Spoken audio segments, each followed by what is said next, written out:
bought my first Bitcoin back in 2013. Very fascinated about the 12-page white paper. They describe a very interesting, robust infrastructure. I would emphasize here is explain well do you think about the portfolio exits. It requires a lot of institutional background knowledge, trading expertise that some of the venture investors are not necessarily naturally trained for that. Was there any rejection that particularly stood out for you? There are way too many rejections. I talk with traditional investors. They basically tell me, hey, I like you, but I still don't understand what's the value of crypto or blockchain. How do we bridge crypto to the real world, solve some real problems that we've seen?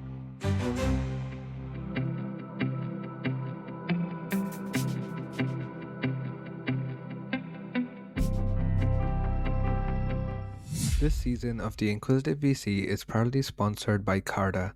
Carta is transforming how private capital operates, connecting founders, investors, and LPs through purpose-built software and services. Trusted by over 65,000 companies in over 160 countries, Carta supports everything from equity management to fund administration, powering nearly $185 billion in assets across over 9,000 funds and SPVs. Whether you're building a company or managing a fund, Carta is the modern infrastructure private markets have been waiting for. If you'd like to find out more, check out their website in the show notes. Welcome to another episode of the Inquisitive VC. Today I'm excited to have with us Lucas Hay, founder and general partner of Tomorrow Ventures, a specialist crypto fund focused on driving real-world crypto adoption. Lucas's journey is particularly compelling, from discovering Bitcoin in 2013 to building a comprehensive understanding of both traditional finance and crypto through roles at State Street and OP Crypto.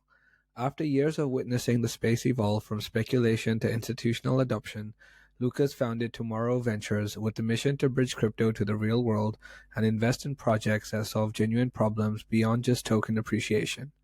In this episode, we'll dive into Lucas's perspective on the institutional breakthrough moment in crypto, his approach to building a focused investment thesis around real adoption, and the philosophy behind tomorrow's vision of turning today's what-ifs into tomorrow's what-is.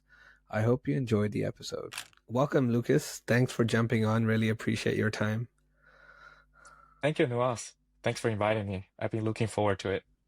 Fantastic. I would love to start with going over a little bit of your background. So if you could talk through your entry into venture capital and crypto, that would be great. Sure. Very briefly, I have a technical background and get into crypto back in 2013 when I bought my first Bitcoin there. Started to dive deeper into white paper. Very, very fascinated about, the 12-page-ish paper where I describe a very interesting, robust infrastructure. So started to dive deeper into it while at the same time was working in financial service. Naturally see how the two worlds can potentially merge together. So I've been working on the financial service for 6 years. In 2016, I moved from Singapore to Boston, pursue my MBA degree at MIT, where I got to know a lot more about crypto, not just within financial service, but within other industries, healthcare, supply chain, a lot of the real world adoption. I think that's super interesting. Get into the crypto venture space in 2018 when I joined the venture arm of Huobi, one of the largest exchanges back in the days, where any early investors into Circle, some of the fund investment to 1KX, Multicoin. And later on, I came back and worked at one of the largest fund institutions here in Boston called State Street, while I was advising their management team in terms of digital asset strategies from a venture, from MIA, but also from an internal building perspective, which gave me a lot of strong foundation network and connections in institutional space. 2021, I was invited by my previous colleague and manager at Huobi to co-found as a head of investments of this new crypto fund called OP Crypto. It has been great 3.5 years. Now I'm in the process of transition out from OP Crypto and starting my own fund called TMR Ventures. It's been fun but exciting, and at the same time, a lot of interesting challenges along the way. Yeah, no, fantastic. Thank you for the background. So you mentioned you're about to, transition out and start a new fund. Can you walk through some of your thinking on, why that? You are an early founder, early employee at OP Crypto. So why leave to start a new fund? Right. I think building a new fund or your own firm is something that most of the investors in the space naturally aspire to at some point. So for me, it wasn't one big aha moment. It's really a gradual realization shaped by all this years experience and personal growth in the industry. So I've been in the space since 2013, as mentioned, started as a retail investor, then came to MIT to dive deeper into the technical fields, work at Street Street to understand institutional assets services better, and build a very strong foundation on venture investments at OP Cryptos. So over time, I think I've gathered all the necessary skills, but also the idea of starting something of my own feels very natural and timely at this point. Um, and that idea is supported by my previous fund as well. So I see some fundamental shifts in the space where we have witnessed the starting point of institutional adoption. The space has entered a new phase of growth beyond just speculation and pump and dump, and with real enterprise and institutional use cases coming to really start to take place. I think I remember the day when the Bitcoin ETF got approved, and that's the day I roll over all my retirement money in the retirement accounts into the Bitcoin ETFs. That's how much conviction I have in the space. But at the same time, that is a inflection point to me, signify how strongly interested this space has been to a lot of the new players. So, I know having this new mindset, investing in the next generation of what I call the real adoption crypto projects, be it within financial service or within crypto AI or within some other industries where we say makes sense, like healthcare, supply chain, even DeSci, where people talk about how we can help out science project within this new paradigm. So I know with this new focus, this new investment thesis towards the real adoption, I need a new platform. It allows me to really fully dive into this long-term project that focus on adoption, that has different mindsets, but also set up the supporting network to cater for these experts that can help out. So I'll say it has been a fantastic journey starting this new fund. I think there has been great investment appetite towards this new thesis of how do we bridge crypto to the real world? How do we not just think crypto token as the only product, but rather have this solve some real problems that we've seen? Yeah, understood. I think that makes a lot of sense. What's behind the name of the fund? Well, it's actually very simple name. TMR stands for tomorrow, which we have take a couple of approaches of arriving this name. Um, First of all, I started to think from top down, what kind of the brand I want to build, what kind of image I want to present to the investors. So it really comes down to a few points where I want to be forward looking. I want to be innovative. At the same time, I want to give a sense of future. Um, so, I think around a few names and, tomorrow, obviously one of the names that is in that list of a couple. And also I started to think from bottom-up approach, brainstorming names that feels very catchy, memorable. And most importantly, we need to make sure that the name doesn't conflict with other companies in the space, or even within the traditional investment space, because that's the area crypto start to get into. And very technically speaking, we need to make sure there's a good domain name that we can afford and a good Twitter handle. Everything's ready. So that really, that Venn diagram really comes down to tomorrow, which I feel pretty strongly aligned with. And just look up online, TMR.VC is readily available for $20 per year. I quickly grab it together with a few other domains that start with TMR. But it's really about how I want to build this new brand. I want it to be young, futuristic, but also be very grounded. So that really ties back to my event thesis being very, very real world driven. Yeah, no, great. I think it really does align with what you mentioned around your thinking of the fund. Um, I would love to understand, you have started fundraising for the first fund. Could you talk through, I guess, what was the most surprising thing when it came to fundraising for you? Sure. So I think everyone has different experiences. I'm only speaking to my own experience in this time frame. I wasn't really surprised by anything, like majorly. Because people have been telling me, this is a challenging market. There's a lot of uncertainty, things like that. But it really hits me differently when I start to experience it, like in real life. It's very different than reading about it, hearing about it. Because a lot of times we see, hey, the headlines of big fundraisers, seems like it's easy to do, especially with a track record. I have a track record, investment pre-seed deals, and we have good returns. But the reality is that there's a lot of uncertainty and emotional stress involved being a first-time manager. Like people will view you with a different lens. They'll be more critical about things that you like the track record, like why we invest in you, investing versus investing in the bigger managers who has stronger track record. So one thing I think I really are getting used to is the emotional roller coaster. Some days it's moving along very well, a lot of momentum. And some other days it's just, you start to self-doubt, whether it works, and you hear a lot of rejections.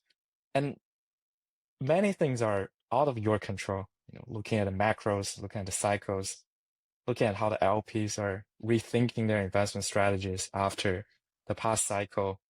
So I think that's the part that I wouldn't say I'm totally surprised by, but there is definitely a lot more to what I was prepared.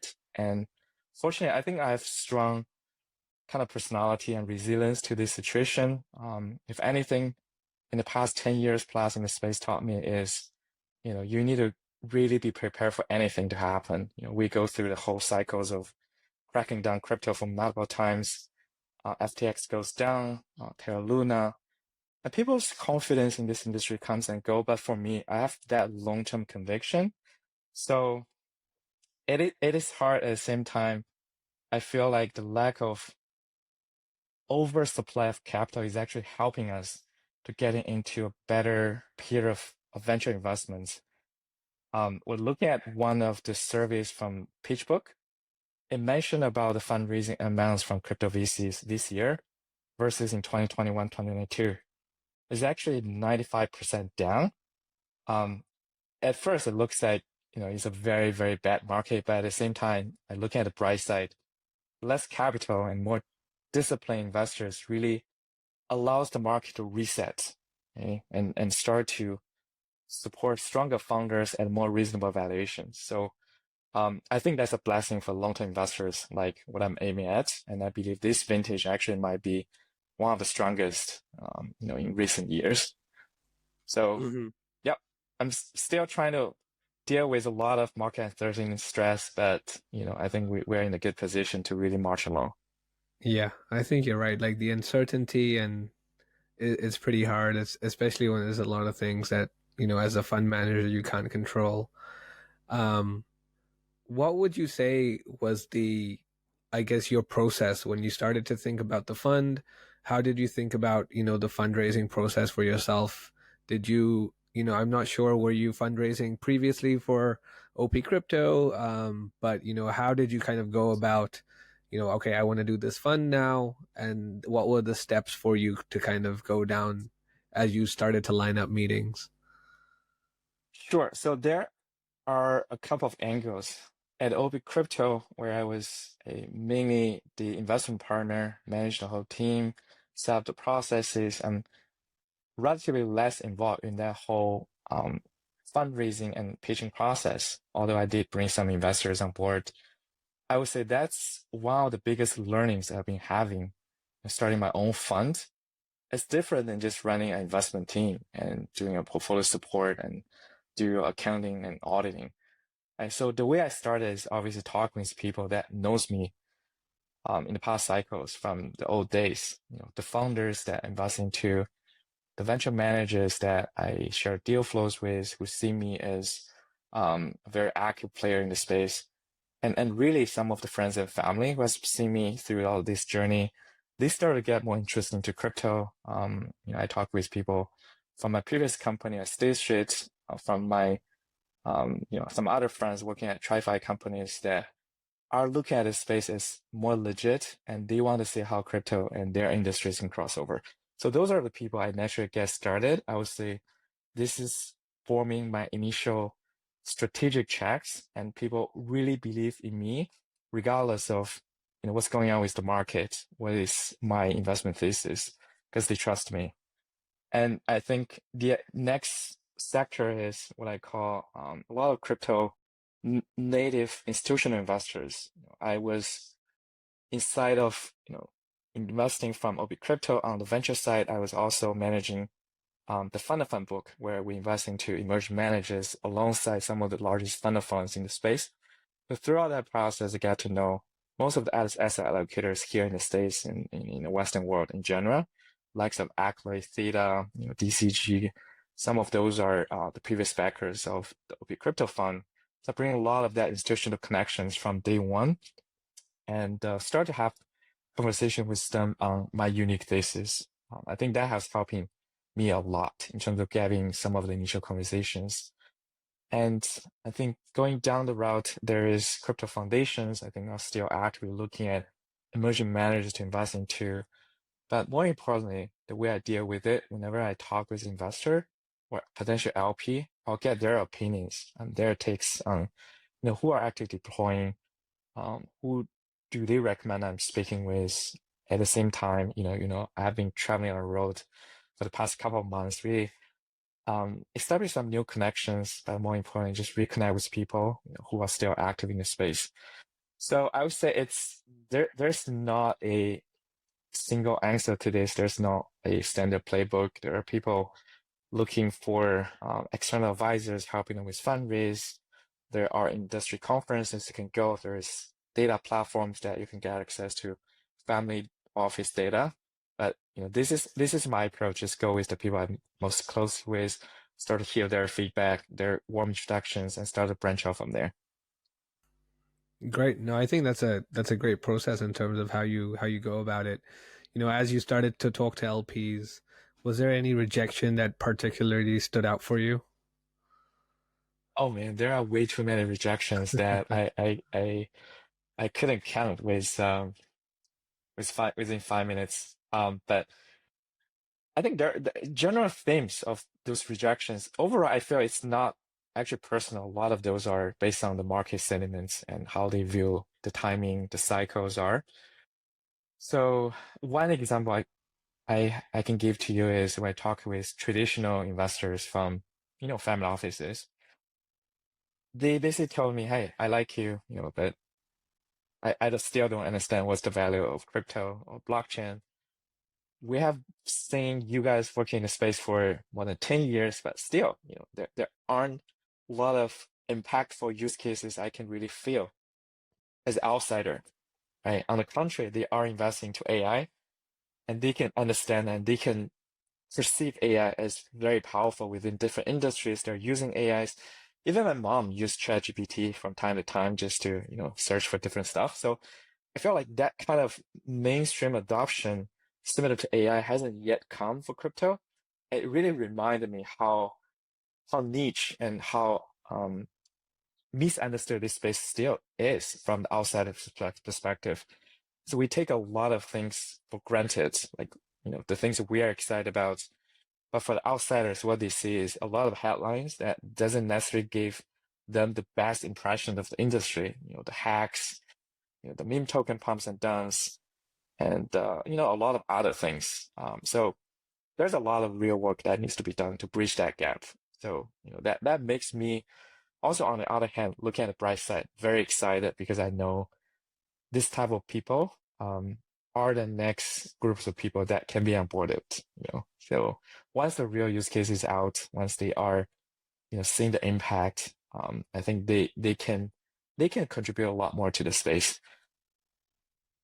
The other example I would say is the crypto natives, people who are already starting to play and they are mostly into Bitcoin, right? Like people telling me, hey, Bitcoin has done 5x last cycle, but I don't see any kind of returns profile from the crypto VCs, which is fair. It's a sign of the industry getting more mature. The early days of any crypto VCs can, 10, 20x within 2, 3 years without much of a token lockup. That days are basically gone. Right? But at the same time, I do think crypto VCs are not going anywhere. The VC is an asset class. They offer a unique risk and reward perspective that should be complementary to the liquid exposure. It's an overall portfolio construction concept that I think many of the people still haven't grasped. They have these memories about whichever assets has grown the biggest, and therefore they over-index on that asset class versus think of this overall portfolio construction of venture, liquids, and some alternative asset classes. So again, that highlights the need for better education for the industry. Those rejections aren't unpersonal. They just give me another prompt to say, hey, there's a lot of gaps in that understanding. And that's something I'm actually doing, traveling on the road, talking with people that are outside of this circle and trying to, help them understand the concept of this whole portfolio construction, diversification, and just how cycles work, right? From the bear to the bull. But yeah, I think those are the rejections that actually helped me to refine my pitch and to really find out what's the gap there. Yeah, gotcha. As you're talking about portfolio construction, I'd love to hear how you thought about it for the new fund. So I'm always in the camp of, you want to build a very high conviction and concentrated portfolio. So in my case, targeting a $20-25 million fund, I think I will be investing at most 30 portfolio companies so that I can have enough of my energy and time spent with each of them. And ideally, the number is lower than that. So I specialize in pre-seed investments in the earlier stage, the first round or second rounds. I like to lead some of the earliest rounds when they are not at a consensus stage. I think it's important because early stage investment is all about finding that non-consensus areas. You're early, um, and you can find those teams still at good valuation. You can have meaningful influence to them as well, not investing in a very saturated market where you're just a very small part of the whole value network. And especially for pre-seed and smaller investors, that kind of niche and focus is very important. So I would say out of the previous funds, I'm the ones who drive a lot of the early investment into new theses like Web3 AI. We're early investors since 2022. We're talking about ZK scaling. We have one of the first tracks into some of the biggest projects back in 2021. And deepening this area that I've been following up for the past couple of years. Very early investors into one prominent deeping fund, as well as some of the real strong deeping projects nowadays. So, thinking about portfolio construction here, that's the other mindset that I want to operate with, very concentrated and forward-looking, and finding the narratives that is in the early innings adoption. Is early, but not too early. At the same time, I will carve out some small portion of the fund to invest in more liquid formats, but still with the venture-like returns. Talking about OTC deals that invest into the public markets at a great discounts. Sometimes those teams are even trading below their past, private runs. A lot of times, if you get to know the team better, knows their future plans, I think there are strong fundamentals that is not baking the price. So it's really about uncovering a lot of that mispricing from the secondary market, which follows the similar investment thesis and framework, the same rigorous process that we apply to the primary rounds. But those are the deals that, more realistic speaking, can generate better liquidity. And also, I think there are some new trends coming out, like new forms of fundraising, likes of Echo, and a lot of fair launches start to really be more popular within the crypto startup space. Well, I think that's an interesting trend. I'm still watching and observing and trying to find good place from the VC's perspective. And I think that ultimately gives a different liquidity profiles at the same time. And it's better aligned with the team, with the communities from day one. So those are the thoughts around the portfolio construction. And overall, I feel, it's a balanced approach with long-term profiles, but also short-term liquidity. The existing formats of fundraising, but also some new forms that we have seen right now, where we haven't even seen in the future. Really maintain a very open-minded towards that approach as well. Yeah, makes sense. How do you think about reserves? I'm sorry, reserves in terms of the In terms follow-up of rounds, or follow-on capital.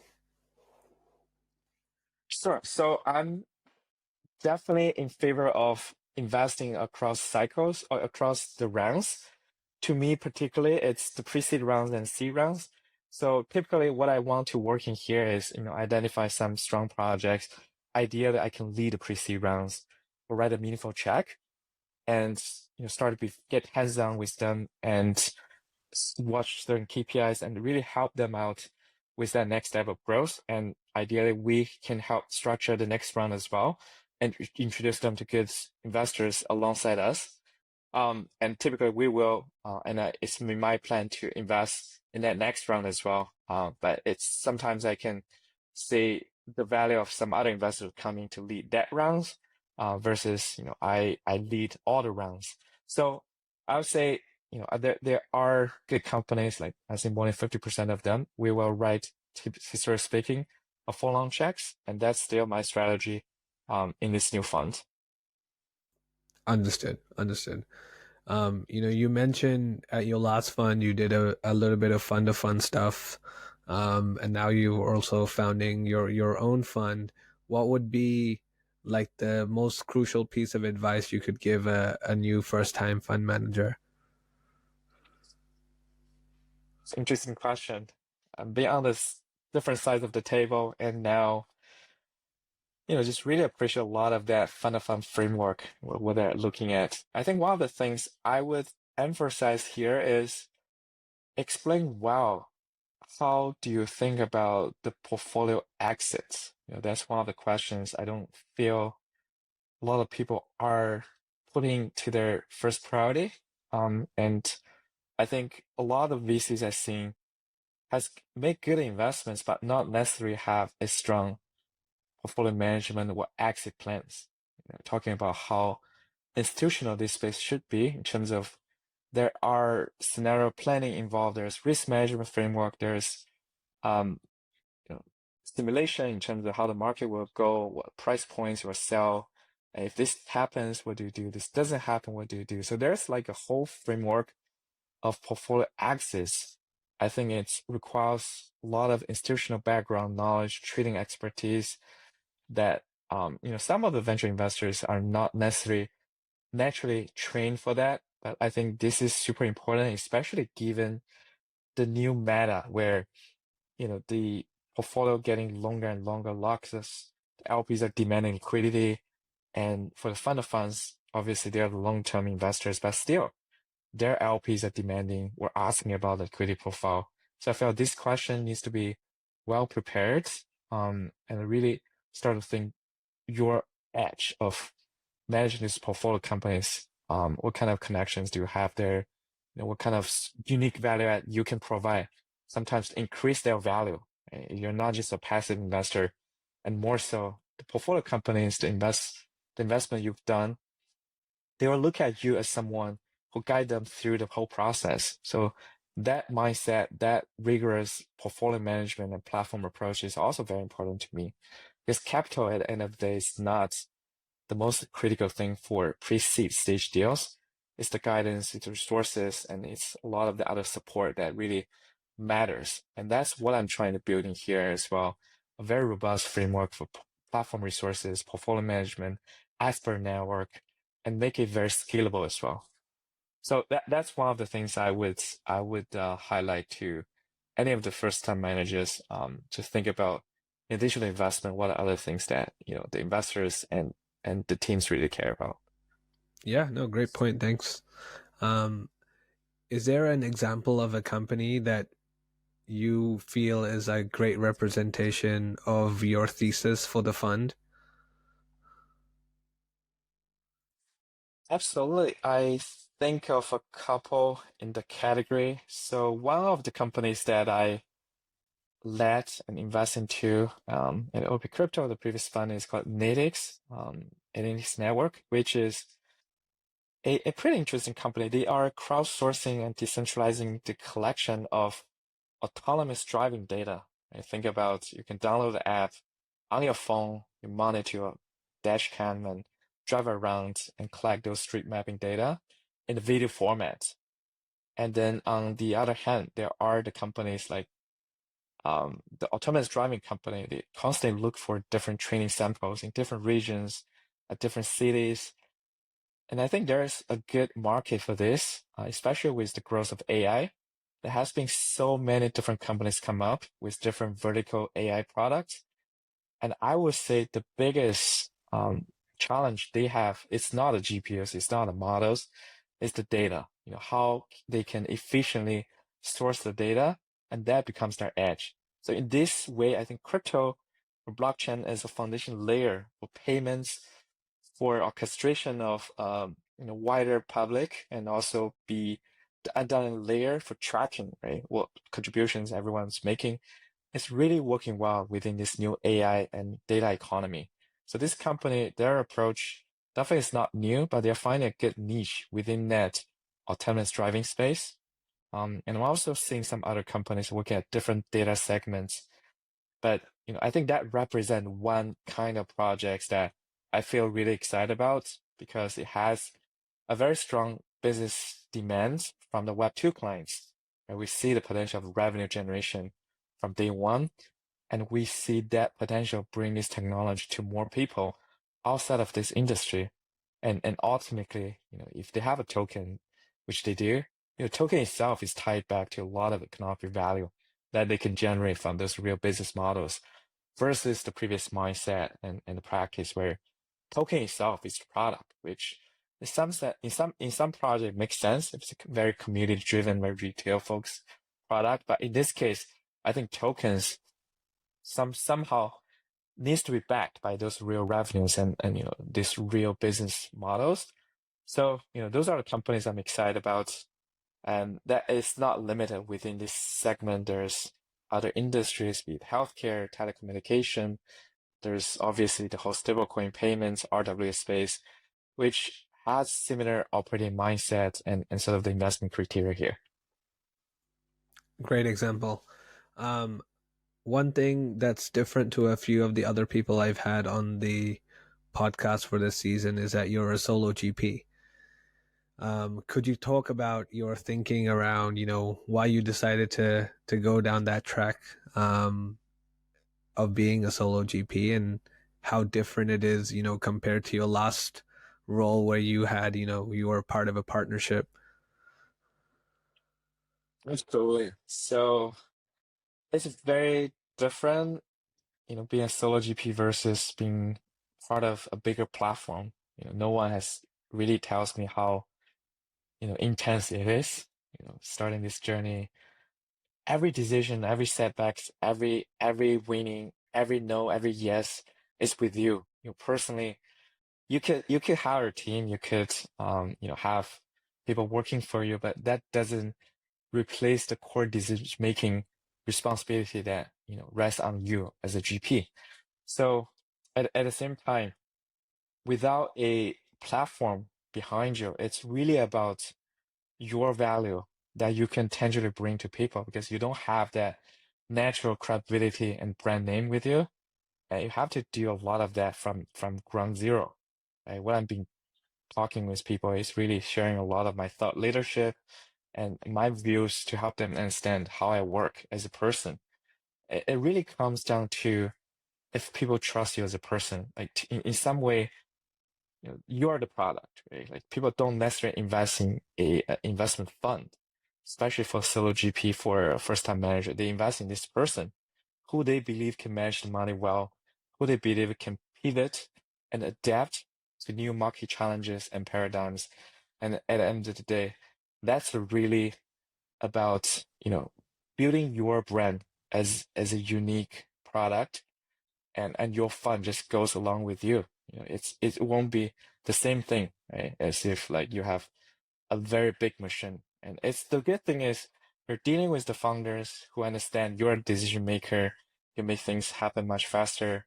And there's not a very long process, committee, and a lot of that process. So in terms of that level of engagement is actually helping me a lot to gain people's trust and to work in a much more hands-on way.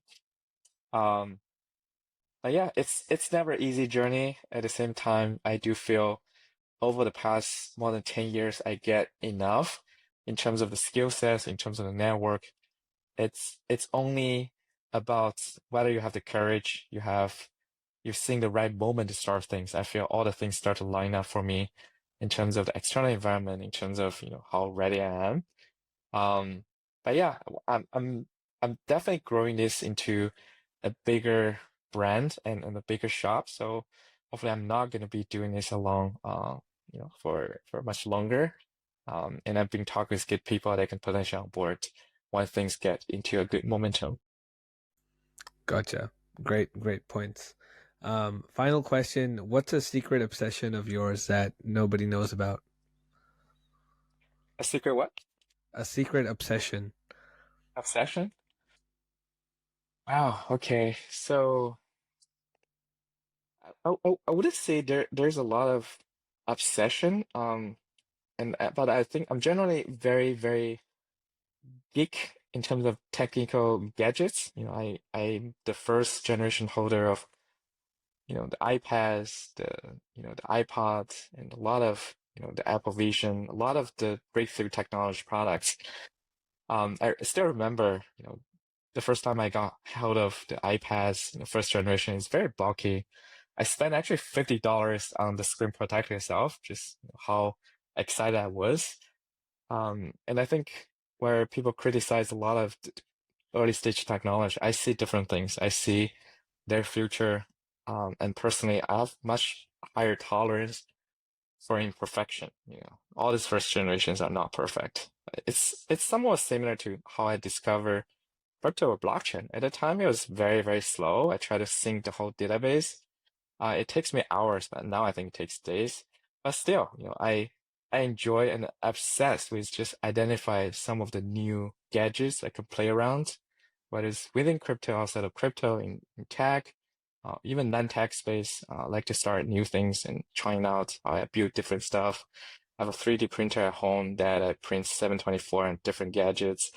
So I would say that kind of curiosity, it's actually helping out in this industry as an early stage venture manager.